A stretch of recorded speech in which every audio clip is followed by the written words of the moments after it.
Sir, அவங்க உங்க பொண்ணா? இல்லம்மா, பொண்ணு என் பையன் ஆபீஸ்ல ஒர்க் பண்றா.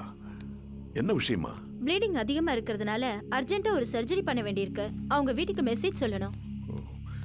சாரிம்மா, அந்த பொண்ணோட அட்ரஸ் எதுவும் எனக்கு தெரியாதே. எக்ஸ்கியூஸ் மீ சார், காரை முன்னாடி பார்க் பண்ணிட்டேன். காரோட முன் சீட்டில் அந்த ஹேண்ட்பேக் இருந்துச்சு. இது அந்த பொண்ணோட தான் இருக்குன்னு நினைக்கிறேன் சார்.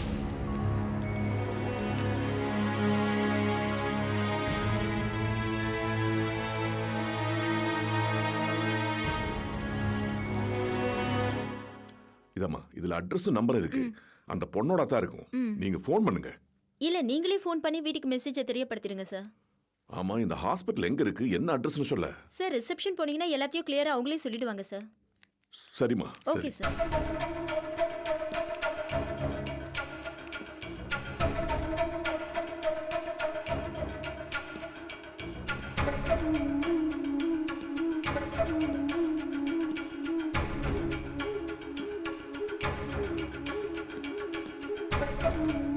ஒரு ஃபோன் பண்ணிக்கிறேம்மா.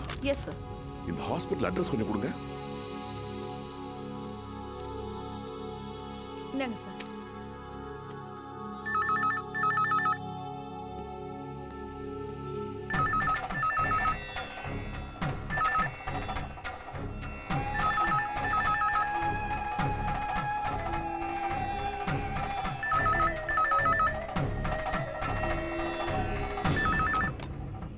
Hello hello hello.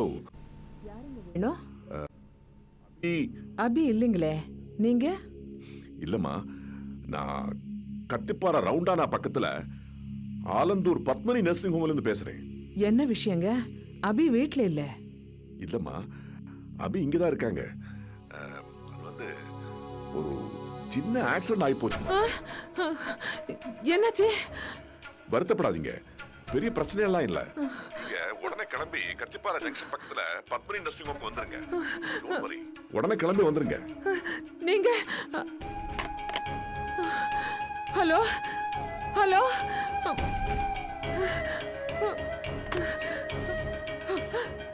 அபி,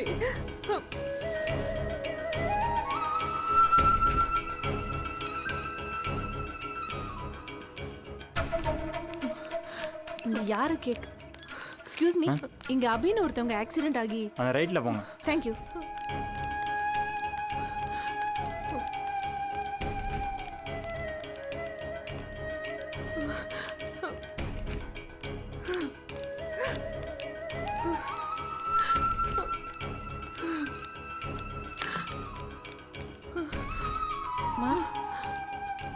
அபி,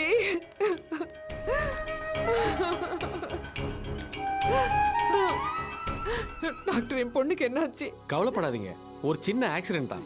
கணுக்கால் கீழே அடிபட்டிருக்கு. ஒரு சின்ன சர்ஜரி பண்ணிருக்கோம், சரியாயிடும்.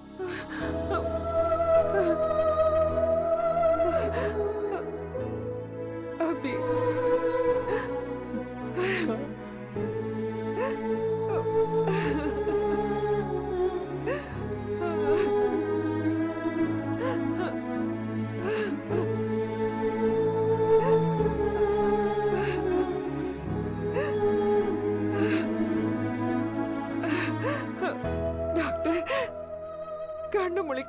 பாக்குறாளே டாக்டர். இன்ஜெக்ஷன் போட்டிருக்கேம்மா, அதனால தான் மயக்கமா இருக்காங்க.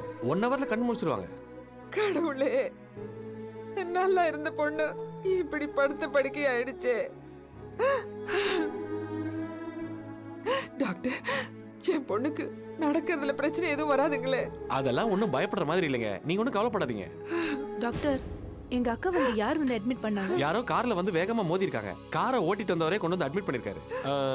இப்போ மெடிசன் வாங்க போயிருக்காரு. நான்சென்ஸ். எப்படி வண்டி ஓட்டுறதுன்னு தெரியல, முட்டாள்.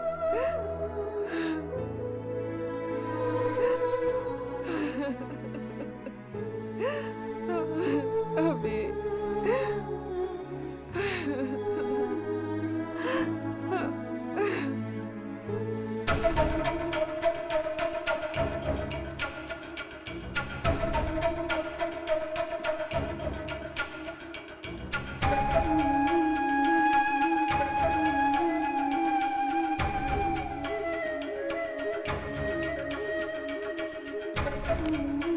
டாக்டர், நீங்க கேட்டீங்களே மருந்து. Okay, very good. இந்தம்மா, இதை பேஷண்ட் ரூம்ல வச்சிருமா. Okay sir. இவங்க தான் அந்த பொண்ணோட சிஸ்டர் தானம்மா?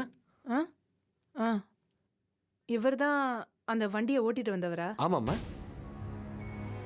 ஓகேம்மா, நீங்க பேசிட்டு இருங்க.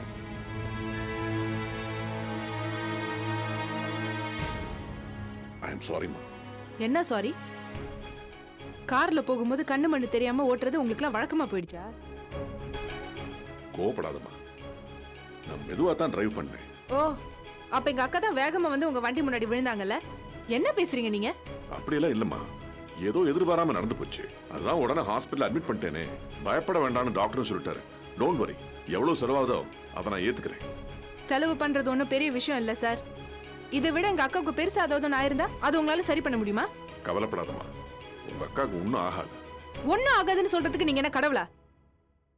யாராவது ரோட்ல போவாங்க, அடிச்சிட்டு காசை தூக்கி போட்டா எல்லாம் சரியா போயிடுமா?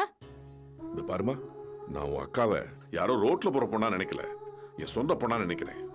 ஒரு அப்பா ஸ்தானத்தில் இருந்து. சார் ப்ளீஸ் சார், தயவு செஞ்சு அப்பான்ற வார்த்தையை சொல்லாதீங்க, எனக்கு எரிச்சல் வரும்.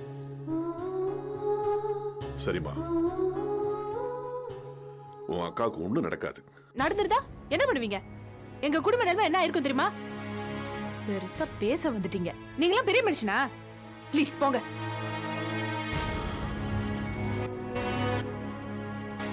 ஆனந்தி, என்னாச்சு? அக்காவை கார்ல இடிச்சிட்டு போன பெரியவர் போறாரு. நல்ல நாள் வாங்கி விட்டேன்.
ஏ வித்யா, எங்கடி உங்க அப்பனை காணோம்?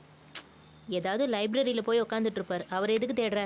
காரணம்லாம் ஒண்ணும் இல்ல, இந்த மனுஷன் இருந்தா குறுக்கைய நெடுக்கையே நடந்துகிட்டே இருப்பாருன்னு கேட்டேன். இதோ அப்பாக்கு 100 ஆயுசு வந்துட்டாரு.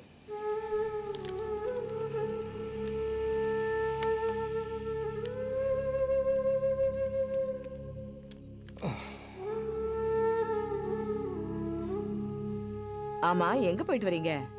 ஏன் உங்க மூஞ்சி தொங்க போட்டு வரீங்க? டயர்டா இருப்பாருமா. இல்லடி, ஒரு சைஸா இருக்கே. என்னங்க, நீங்க எங்கேயாவது மயக்கம் போட்டு விழுந்துட்டீங்களா? மூஞ்சி என்ன பேஸ்ட் அடிச்ச மாதிரி இருக்கு? விஷயம் தெரியுமா? நம்ம அபிக்கு ஆக்சிடென்ட் ஆயிடுச்சு. என்னவா? கார் இடிச்சிருச்சு. இப்போ ஹாஸ்பிட்டல்ல தான் இருக்கா. பாவம் அந்த பொண்ணு. சோதனை மேல சோதனையா வருது. இப்பதான் வேலை போச்சு, அதுக்குள்ள இது. அது நடக்க தானே செய்யும். மனுஷ பிறவினா அடக்கம் வேணும். ஒரேடியா தலைகீழெல்லாம் ஆடக்கூடாதுல்ல. அது ஆணா இருந்தாலும் பொண்ணா இருந்தாலும் கொஞ்சம் அடக்கம் வேணும். அவகிட்டதான் அது இல்லையே. கொஞ்ச நஞ்சமாவ ஆடுனா இதுவும் நடக்கும், இதுக்கு மேலேயும் நடக்கும் அவ பண்ண பாவத்துக்கு. ஏய் என்னடி பேசுற? அந்த பொண்ணு என்ன பாவம் பண்ணுச்சு? இந்த வீட்டுக்கு மருமகளா வந்ததுதான் அந்த பொண்ணு பண்ண ஒரே பாவம். உங்ககிட்ட கஷ்டங்களை அனுபவிச்சும் பொறுமையா இருந்தது பாரு, அது தாண்டி அந்த பொண்ணு பண்ண பெரிய பாவம். பேசியா? நல்லா பேசு. உன் வாயில இருந்து இப்படி பேச்சுதானே வரும். வேற மாதிரி நீ எப்படி பேசுற? உன் மருமக பெரிய புண்ணியவதின்னு வக்காலத்து வாங்குறியா நீ? யோ, கட்டின புருஷனை முதல்ல மதிக்கணும்யா. அவன் கடவுள் மாதிரி. மாமியாரையும் மதிக்கணும்யா. அவ இன்னொரு கடவுள் மாதிரி. புருஷனை கொண்டு போய் போலீஸ் ஸ்டேஷன்ல சட்டையை கட்டி உட்கார வைக்கிறவ, மாமியார கல்ல தூக்கி எரிய பாக்குறவ புண்ணியவதியா? என்ன போலீஸ்காரிய வச்சு அடிக்க வச்சாலே அது என்ன பெரிய புண்ணியமா? கடவுள் இருக்காயா, கடவுள் இருக்கான். அவன் பாத்துக்கிட்டே இருக்கான். இப்ப பாரு, நல்லா படுக்க போட்டுட்டான். அதான் அடிபட்டு ஆஸ்பத்திரியில கிடக்குறான். இங்க பாரியா, நினைப்புக்கு தக்கதான் பொழப்போ இருக்கும். பாரு, நீ பாத்துக்கிட்டே தானே இருக்க போற. உன் மருமக இன்னும் என்னெல்லாம் அனுபவிக்க போறான்னு. வேண்டாம் மேலோ, அப்படி எல்லாம் பேசாத. ஒரு பாவமா அறியாத அந்த பொண்ணுக்கே ஆக்சிடென்ட் ஆச்சுன்னா வாய் கூசாம இப்படி எல்லாம் நீ பேசுறிய, இது எவ்வளவு பெரிய பாவம் தெரியுமா? நாமளும் 2 பொண்ணு பெற்றிருக்கோம், அத மனசுல வச்சுக்க. அபாண்டமா அந்த பொண்ணை பேசாத. ஏன் பேசக்கூடாது? போலீஸ் ஸ்டேஷன் என்ன நடந்துச்சு உங்களுக்கு தெரியுமா? கடைசி நிமிஷத்தை வந்து சமாதானம் பேசி எங்களை வெளில கூட்டு வந்துட்டீங்க. ஆனா அங்க நான் பட்ட அவமானம், அவங்க எனக்கு செஞ்ச டார்ச்சர் எதுவுமே உங்களுக்கு தெரியாதுப்பா. எப்ப பார்த்தாலும் எங்களை திட்ட வேண்டியது, அவளுக்கு சப்போர்ட்டா பேச வேண்டியது. டேய், அவளுக்கு இது தேவைப்பா. கடவுள் அவளுக்கு சரியான தண்டனையை கொடுத்திருக்காரு. இன்னும் நான் கொடுக்க வேண்டிய தண்டனை பாக்கி இருக்கு. நீ என்ன தண்டனை தரப்போற? நான் அவளை டைவர்ஸ் பண்ண போறேன். அது அதுக்கு முன்னால் அவளை உண்டு இல்லைன்னு பண்ணி அவளை நான் கேவலப்படுத்த போறேன். நான் பட்ட அசிங்கத்தை விட பல மடங்கு அசிங்கத்தை அனுபவிச்சாகணும். என்னடா பெருசா பண்ண போற? உன்னை புருஷனை அடைஞ்ச அவமானம் ஒன்னே போதும்டா அவளுக்கு. வேற என்ன வேணும்? வாய மூடுங்க. நான் டைவர்ஸோட நிறுத்திட போறதில்ல. அவ வயிற்றுச்சல் கொட்டிக்கிற மாதிரி நான் இன்னொரு கல்யாணம் பண்ணிக்க போறேன். யாரு? ரஞ்சினிய. குத்து விளக்கு மாதிரி இருந்த ஒருத்திய தூக்கி எறிஞ்சிட்டு அங்க ஒரு கோடாலிய கொண்டு வந்து வைக்கிறேன்னு சொல்றேன். இதுல பெருமை வேற. ஏயா, ஆமா, பெரிய இலக்கணமா பேசுறதா உனக்கு நினைப்பா? யாரு கோடாலி, யாரு குத்து விளக்குன்னு எங்களுக்கு தெரியும். ஆமாண்டி, கேட்கிறப்பெல்லாம் உனக்கு ஒருத்தி பணம் கொடுத்தா போதும், அவதான் இந்த உலகத்திலேயே உனக்கு சிறந்த பொம்பளை. அதானே உன்னோட புத்தி. சே, வீட்டுக்கு வந்த மருமக விபத்துல மாட்டிக்கிட்டு ஆஸ்பத்திரியில கிடக்கான்னு சொன்னா கொஞ்சமாவது உங்களுக்கு வேதனை பதட்டம் இருக்கா? அதெல்லாம் இல்லாத நீங்க என்ன பெறுவீங்க? சே, உனக்கு இவ்வளவுதான் என் மரியாதை. இதுக்கு மேல நீ பேசுன அவ்வளவுதான். நான் உனக்கு எச்சரிக்கை பண்றேன். நானும் எச்சரிக்கை பண்றேன். என்னது? ஆமாடி, என் பொறுமைக்கும் ஒரு எல்லை இருக்கு. இனிமே நான் பொறுமையா இருக்க மாட்டேன். நீங்க சொன்ன அந்த கல்யாண கத்திரிக்காய் எதுவும் நடக்காது, நடக்கவும் விட மாட்டேன். அதுக்கு மீறி ஏதாவது பண்ணீங்க, இந்த நாராயணன் யாருன்னு காட்ட வேண்டியது இருக்கும். எக்ஸ்கியூஸ் மீ மிஸ்டர் ஃபெயிலியர், உங்களை தான்ப்பா.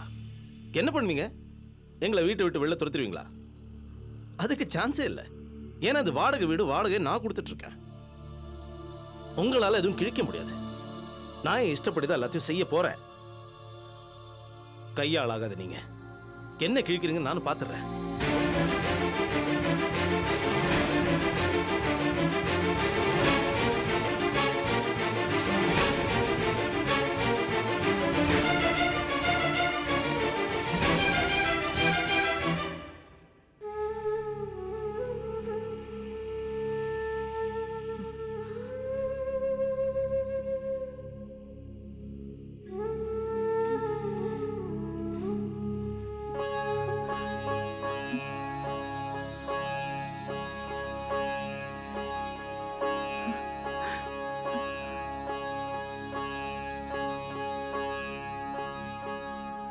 அபி,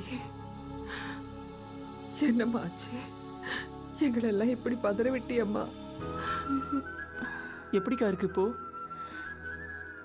நான் நல்லா இருக்கேன்டா, எனக்கு ஒன்றும் இல்லை. அம்மா ஏம்மா கண் கலங்குற? இல்லம்மா, உனக்குன்னு ஏன் இப்படி வரிசையா சோதனைகளா வந்துகிட்டு இருக்கு? உன் ஜாதகத்தை யாராவது ஜோசியர்கிட்ட காட்டணும் அபி. ஏன் ஆண்டி, ஒரு ஜோசியர் போய் பார்த்தா அபியோட சகல பிரச்சனைகளும் சரியாயிடுமா? அது இல்ல உஷா, ஏதாவது பரிகாரம் சொல்லுவாங்க இல்லையா? நீங்க பாருங்க ஆண்டி, நமக்கு உடம்பு சரியில்லைன்னா நம்ம டாக்டரை தான் போய் பார்க்கணும். என்ன பிரச்சனையா இருந்தாலும் நாம தான் அதை நேரா சமாளிக்கணும். மத்தது எல்லாமே வெட்டி வேலை. இந்த ஜோசியர் போய் பார்க்கறதெல்லாம் வீண் செலவு ஆண்டி. அதெல்லாம் ஒண்ணும் பண்ணாதீங்க. உஷா பாவம் விடு, அம்மா ஏதாவது பண்ணிட்டு போறாங்க. அபி நீ வேற. நான் இப்ப சொல்றதே ஆண்டியோட நன்மைக்காகத்தான். ஏற்கனவே அவங்க ரொம்ப அப்செட்டா இருக்காங்க. இந்த லட்சணத்துல உன் ஜாதகத்தை ஏதோ ஒரு ஜோசியர் பார்த்துட்டு இன்னொரு பெரிய பிரச்சனை வரப்போகுதுன்னு சொன்னாருன்னு வையே, அப்புறம் அவங்க தான் இன்னும் அப்செட் ஆவாங்க. சரி அபி, நீ தான் ரோட்ல ரொம்ப கவனமா நடந்து போறவளாச்சு. எப்படி ஆச்சு இந்த ஆக்சிடென்ட்? நம்ம பாஸ் ஒரு இடத்துல வேலைக்கு சொல்லியிருந்தார்ல, அங்கே இன்டர்வியூக்காக போயிருந்தேன். என்னை செலக்ட் பண்ணி அப்பாயின்மெண்ட் ஆர்டரை வாங்கிட்டு போக சொன்னாங்க. அந்த டைமில் கரெக்டாக அந்த ஆதித்யா அங்கே வந்துட்டான். ஆதித்யாவா? ஆமாம், அந்த ஆஃபீஸ்க்கு நிறைய சப்கான்ட்ராக்ட் கொடுக்குற ஆளா அவன். அவன் பேச்சுக்கு அங்கே நிறைய மரியாதை. எனக்கு அங்கே அப்புறம் வேலை இல்லைன்னு சொல்லிட்டாங்க. சரியான இடியட். அந்த ஃபீலிங்கில் தான் நான் ரோட்டில் நடந்து வந்துட்டு இருந்தேன். அப்போ தான் காரில் அடிபட்டுட்டேன். அநேகமாக தப்பு என் மேலே தான் இருந்திருக்கும். அம்மா, என் மேலே காரை மோதினது யாரும்மா? யாருன்னு தெரியலம்மா.